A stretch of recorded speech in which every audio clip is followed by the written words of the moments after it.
My name's Josh. This is my wife Heather. This is our daughter Harley. And this is, where's our son? Devin. Hang on. And this is our son Devin. Whoa, how'd you do that? Welcome to YASMAR Productions. This is our channel!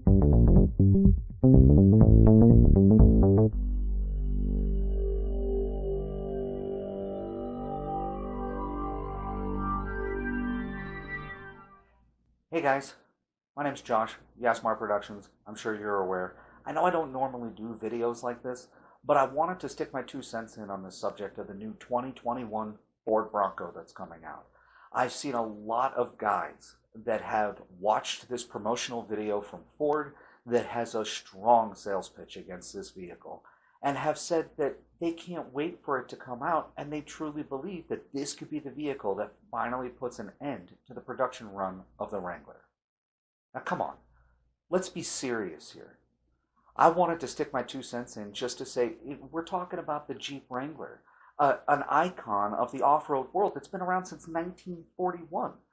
Now granted, the Bronco is the iconic SUV that Ford came out with in 1966, and they have toyed with it over the years in an attempt to compete with the Jeep Wrangler. It is a beautiful machine.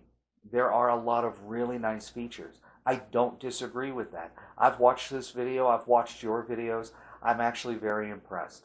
However, there's several things that a lot of guys are not taking into consideration. Ford may be attacking Jeep straight on when it comes to a vehicle with removable doors or a removable top and all these awesome technological features. But bottom line here, guys, is they're still using an independent front suspension. They're still using an electronically controlled transfer case. They're still using brand new technology, and we all know what happens with brand new technology, right? It needs a couple years for it to be perfected. In addition to that, they're bragging about their power plant, a 2.7-liter turbocharged V6 that can supposedly, and this is direct from the video, projected to do more torque and more horsepower than the 3.6-liter that's in the Wrangler. Now, I don't know about you, but I'm a huge fan of the Pentastar V6. I think it's a great powerhouse and one of the best things that Chrysler has come up with. However, I also am aware of how a turbo works. Now, in the instance of rock crawling, off-roading, or even slow speeds, a turbo is not going to do you any good. So you're going to have to depend upon the actual naturally aspirated power of a tiny little 2.7-liter V6 or their little tiny 4-cylinder on those low-end obstacles that you're trying to get over. Now, look at this machine. They have built it and designed it with the idea of desert running. They're talking about speed and performance. The heart of a Mustang, right? Well, you can put speed and performance in just about any vehicle, but is that really what you're looking for off-road? Well, no, not really. I don't know about you. I've been doing this for about 20 years, and I can tell you that 9 times out of 10, speed will kill you off-road, but you want to take it nice and slow. Now, don't get me wrong. There are some great features of this vehicle. The 12-inch touchscreen is awesome. The fact that the mirrors stay connected to the body when the doors come off, that's actually brilliant and something that I do think that Jeep should look into as a consideration for the future.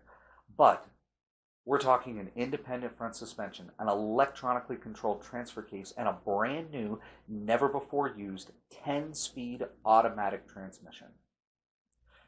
The Jeep's been around since 1941. We know this. The Jeep has been tried and true, able to conquer obstacles such as your hardcore trails in Moab, the Rubicon Trail, and it keeps enthusiasts coming back year after year after year. The Bronco disappeared, 24 years ago? They want to bring it back again in an attempt to try to attack the Wrangler. Well, again, great features in it, but I think it's going to take a little bit more than a shiny outside bubble price tagged at $63,000 to be able to convince me to give up my Jeep and to switch over to Ford. Here's something else to consider, guys. There are several automotive companies out there that have tried this. Subaru tried it with the Baja. That ended production, what, 2006? Hummer tried it. In fact, the Hummer had the best approach and departure angles of any vehicle that's ever been made. And they disappeared, what, 2008? So obviously those specs didn't work.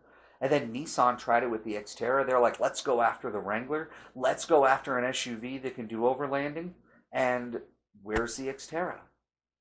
What about Toyota? Now, Toyota has tried this twice with the Land Cruiser back in the 60s and 70s, and then recently with the FJ Cruiser, which, if I remember correctly, has also ended in production.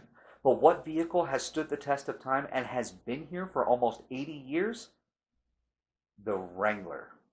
Now, yes, maybe having a solid axle front suspension system is an outdated design, but for those of us that use it, that solid axle keeps your wheels on the ground better than the independent suspension system that they're bragging about on the Bronco. In fact, check this out.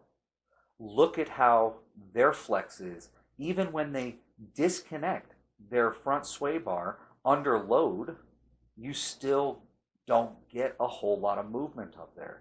This is not a off-road machine. This is a desert runner. And as far as I'm concerned, if you want a desert runner, why don't you go buy a Polaris RZR or a Cann-am Maverick? You'll save half the money, and you've got a turbocharged vehicle with independent suspension that can actually maintain these speeds. Let me be clear. I am not a Ford hater. In fact, I've owned many Ford products over the years, including several of their trucks. I think it's a great brand. I think some of the features that they offer, like the 360 camera and the technology, is amazing. And I think that this will push Jeep to increase some of the features and the technological creature comforts that everybody wants out of these vehicles in the Wrangler. However, I think that listening to a lot of the guys on YouTube and a lot of the guys on the forums and on Facebook that are saying, oh, wow, this Bronco could finally do it, I think that I'm going to switch from Jeep over to Ford. It's like, come on, guys, let's be realistic here. You and I both know that as hard as a company tries, the Wrangler has stood the test of time. The Wrangler will continue to be here. Now, maybe the Rubicon only comes with 33-inch tires, and the new Bronco comes with 35-inch tires. But you know what? The Rubicon can fit 35s on it straight out the gate. And when I look at the price tag difference, I can still buy a Rubicon, put 35-inch tires under it, and still be far less expensive than a brand new Badlands Bronco. Their projected numbers are really nice, but what are the actual numbers going to be? So let's talk about Ford saying they're bringing back their iconic SUV. Well, they wouldn't have had to bring it back if it was built right to begin with. In fact, I've had the opportunity to wheel with some of the older Broncos, the ones that still maintained a solid axle front suspension system and a solid axle rear, and they're actually pretty capable vehicles. Now, I have not yet personally had the opportunity to test out one of these new Broncos, and maybe my opinion will change when I can get my hands on one of them and give it a shot for myself. However, I can't promise that. I have been a Jeep guy for almost 20 years. I truly believe in what the brand is capable of doing. I have tried Chevrolet. I have tried Ford. I've even tried Subaru. In fact, at one point, I had a Honda Passport side by side with another Isuzu Rodeo, and even tried to do that, not trying to buy into the whole Jeep lifestyle. But Wrangler is where it's at. They have the best on-demand four-wheel drive system. They have the most dependable powertrain. They have the most iconic 7-slot grille. How can you ignore that? Now, I'm not trying to pass judgment here, not by any means whatsoever, but everybody is entitled to their own opinions. But what I will say is very, very simple. You can't sit there and say, oh my God, this vehicle is going to replace the Jeep Wrangler. It's not going to happen. Several other vehicles have attempted this very same feat, and they have failed. The Wrangler is almost 80 years old, and it is still the #1 selling off-road vehicle that there is. So you also saw in the video that they're talking about their state-of-the-art suspension system. Now, the way they have it tuned, the way they have it designed, Is this something that's going to be able to be modified? Is 35s as big as this vehicle is going to be able to handle? The aftermarket world loves to be able to modify, change, make it extreme, make it big. Well, what are you going to have to do? These comfort features and these off-road features that Ford is talking about on the Bronco, you would end up naturally eliminating these by replacing the suspension system and adding on the components capable of fitting 37-inch tires. Or there's going to be guys that are going to want to put 40-inch tires under these things. The solid axle suspension system on the Jeep makes it very easy to lift, makes it very easy to modify, to personalize, to make it your own, to make it capable of doing that one specific thing that you want to do. Ford looks like they made a great product, but it looks like they made a product that is only capable of doing one thing: looking good, driving fast, and having more features than their competition. I don't know about you guys, but I'm still not sold on it. Like I said, if I can get the opportunity to put my hands on one or to be able to wheel side by side with one, then I will come back and maybe revise my opinion. But what I will say at this point here is, for all the hardcore Jeep nuts out there that are just promoting this, I'm not being paid by Jeep. I'm not being paid by Ford. I'm not even getting paid off YouTube. I'm putting this together to say, come on, let's be realistic here. You can't sit here and tell me that a vehicle that's had a production run of over almost 80 years is going to be killed by a Bronco. Here's something else to consider, guys. I don't know about you, but I like being able to shift a lever and feel my transfer case go into gear.